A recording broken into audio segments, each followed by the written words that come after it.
भारत में जब बात होती है आस्था, परंपरा और प्रकृति के अद्भुत मेल की, तो सबसे पहले नाम आता है छठ महापर्व का। एक ऐसा पर्व जो न केवल सूर्य उपासना का प्रतीक है, बल्कि आत्म अनुशासन, संयम और प्रकृति से जुड़ाव की मिसाल भी है। झारखंड, बिहार और पूर्वी उत्तर प्रदेश में विशेष रूप से मनाया जाने वाला ये पर्व अपने हर एक अनुष्ठान में गहरा अर्थ समेटे हुए है। और इन्हीं अनुष्ठानों में से एक है कोसी भरना, जो छठ पूजा के तीसरे दिन की एक अत्यंत पवित्र और भावनात्मक परंपरा है। ये परंपरा केवल पूजा का हिस्सा नहीं, बल्कि श्रद्धा और धन्यवाद की प्रतीकात्मक अभिव्यक्ति है। जब कोई श्रद्धालु अपनी मनोकामना पूर्ण होने पर छठी मैया के प्रति आभार स्वरूप कोसी भरता है।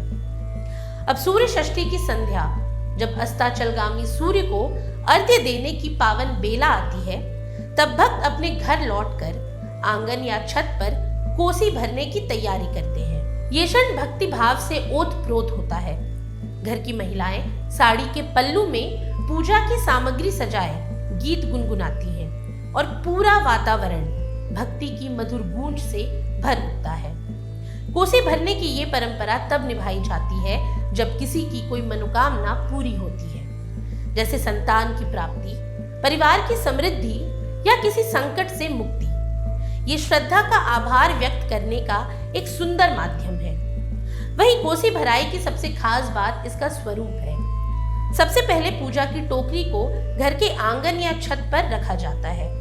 उसके चारों ओर 5 या 7 गन्नों को खड़ा करके एक छत्र बनाया जाता है, जो संरक्षण और एकता का प्रतीक है। इन गन्नों को लाल कपड़े से सजाया जाता है, जिसमें ठेकुआ, फल और केले आदि रखे जाते हैं। गन्नों के छत्र के बीच में रखा जाता है मिट्टी का हाथी।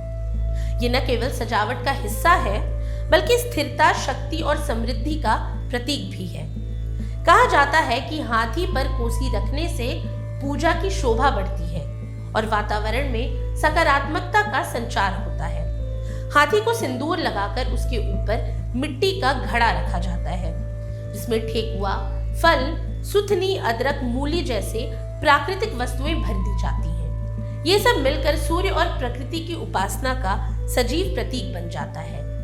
वहीं कोसी भरने के बाद मिट्टी के दियों को जलाया जाता है, कभी 12 तो कभी 24, जो जीवन के 12 मासों और सृष्टि की चिरंतनता का प्रतीक माना जाता है। इनके साथ जलती हुई अगरबत्तियों और धूप पूरे वातावरण को दिव्यता से भर देती है। इस दौरान महिलाएं पारंपरिक छठ गीत गाती हैं, जिनमें मां की महिमा, सूर्य देव की आराधना और परिवार की मंगल कामना झलकती है।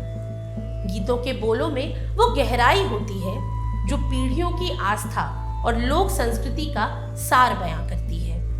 पूजा के अंत में कोसी में धूप रखकर हवन किया जाता है और छठी मैया से प्रार्थना की जाती है कि परिवार में सुख शांति बनी रहे और जीवन में कभी उजाला कम न पड़े।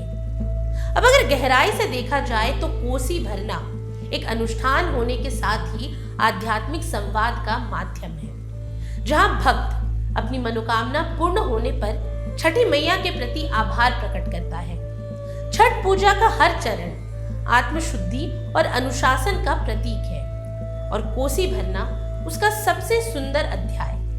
ये परंपरा बताती है कि जब मन से की गई प्रार्थना पूरी होती है, तो उसका आभार भी उतनी ही सच्चाई से प्रकट किया जाना चाहिए। मिट्टी के हाथी, दीपों की रोशनी और गीतों की गूंज, ये सब मिलकर ये संदेश देती है कि आस्था केवल मांगने में नहीं, बल्कि धन्यवाद देने में भी निहित है। आज के लिए इतना ही। ये सामग्री आपके लिए जुटाई थी उर्वशी शेखर ने और वीडियो संयोजन किया था राहुल कुमार ने।